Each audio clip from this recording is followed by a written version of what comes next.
Welcome back. We're going into week 14 now, rivalry week, and I'm trying to get this video out before the Friday noon games begin.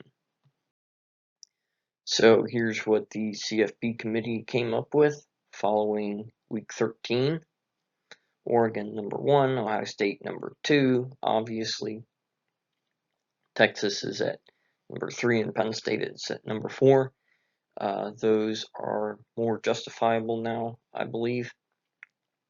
Texas is in a better position compared to Georgia relative to where they were after Oklahoma beat Alabama. So I now think they're a little more justifiable at 3. Minnesota with the Penn State with the win over Minnesota. Okay at 4. Although I would still put Georgia above both those teams in my own rankings. Georgia should be ahead of Notre Dame at number 5 and Miami at number 6, but instead they are down at 7. Tennessee at 8 is a little too high by my numbers. SMU's at 9, Indiana at 10,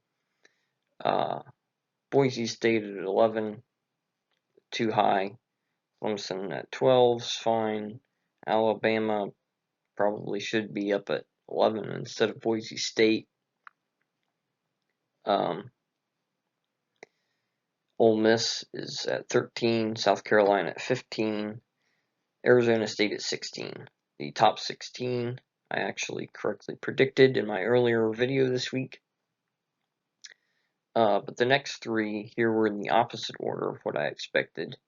Tulane is really too high. Iowa State, number 18, a bit too low. BYU is way too low. Don't know how they're down at 19, maybe because their losses were more recent.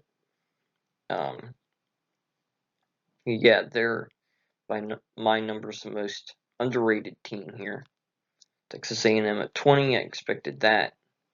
And then Missouri still being overrated. UNLV, of course. Illinois is, about right. Like, they should be above UNLV, but below Kansas State and Colorado by my numbers. And then Kansas State and Colorado, now also pretty underrated. CFP committees seem to be treating them well in the past compared to the other Big 12 teams, but not anymore, I guess. They're down at the bottom of the top 25, and they did leave Army out, like I guessed. Bye. See you next week.